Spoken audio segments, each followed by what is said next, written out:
Lakeland Public Television's Common Ground is brought to you by the Minnesota Arts and Cultural Heritage Fund. Tapestries, a lot were created during medieval times to tell stories, and the ladies and ladies-in-waiting would sit and create with canvases and thread pictures, whether it would be knights on their horses or home scenes or stuff like that. They would create paintings using threads.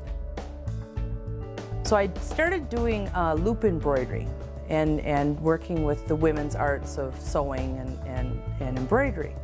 So I started thinking, well, why couldn't I take what the most population says is a craft and turn it towards fine art? And then I started using beadwork.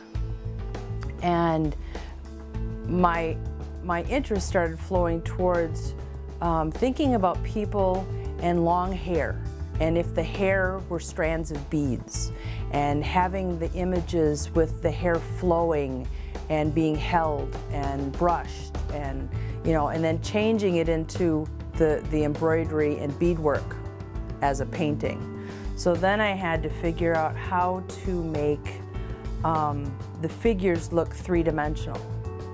I didn't want, the closest thing I ever found on the internet were the masters in Japan, and they would embroider with silk thread, but little short stitches. So when you went really close to the piece, they looked kind of hairy. And as you pulled back, then they looked like a painting. So I wanted to make pieces that as you looked up close, you could see the patterning of the skin or fabric. I haven't done quite so much. I'm starting at the beginning. I'm starting with nudes and classic nudes, and how the skin is covered with the thread, so that you have dimension of one arm over the other, or each finger being individual, or even working on the faces, the cheekbones, the lips, the eyebrows, trying to make everything like a classic painting. I've been experimenting with each painting utilizing mixed media. If the figure's eyes are open, I hand paint and glaze the eyes so they have like a lens, so they're looking at you. I have a piece where it's the back of a person's head and the hair is braided, so the beads are braided over a set of chopsticks. So the chopsticks are hand painted. I've been using mostly recycled pieces, using picture frames and using the backside so they're all beveled. I could be using square canvases, but then you have to build a frame on that. So I've been trying to keep them as a complete piece, finished and done. So I usually hand paint the beveled edge and then embroider the inside piece. This one I'm calling the Akasin, and it's Ojibwe, meaning a cool breeze. And so I found a figure where she's sitting with her legs crossed and she's blowing on a flower, a dandelion flower. And so all the seeds are floating off and towards you, and those will all be sewn with raw silk.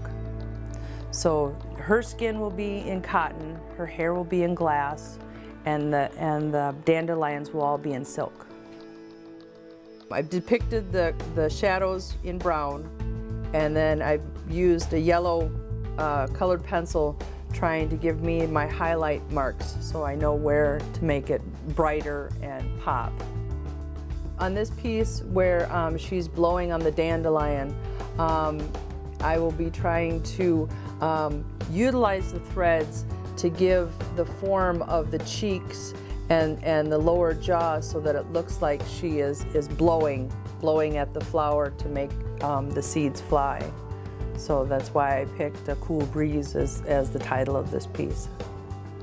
A lot of times it's finding the image that intrigues me, the direction of the form, arms crossed, whether you're turned to the left, turned to the right, because with that I found that I have to map out on the figure, and with each direction you have to remap it on which way the threads are going to go so that they look like they're coming towards you or receding back into the painting.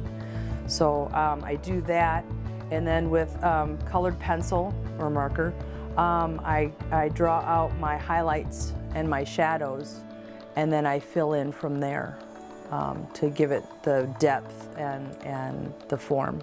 I always leave the backs of my paintings open so people can see the back side and know that it's all hand stitched, because you can see all the stitching. And it's intriguing when the piece is all done and you look on the back, you can see the whole figure just in reverse with less stitches, but you can see it. I have found when I'm working on a painting, I have to let go. I can't be worried about it. I just have to let it go. If I start worrying about it and getting upset on how it's going to go, it won't turn out. So a lot of times it's just don't worry about it and just start sewing.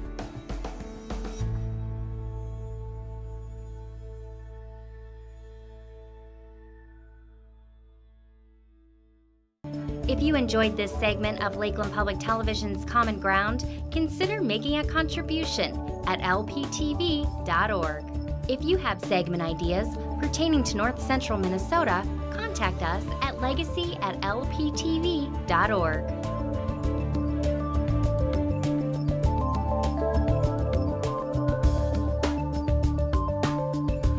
Common Ground is funded by the Minnesota Arts and Cultural Heritage Fund by the vote of the people on November 4th, 2008.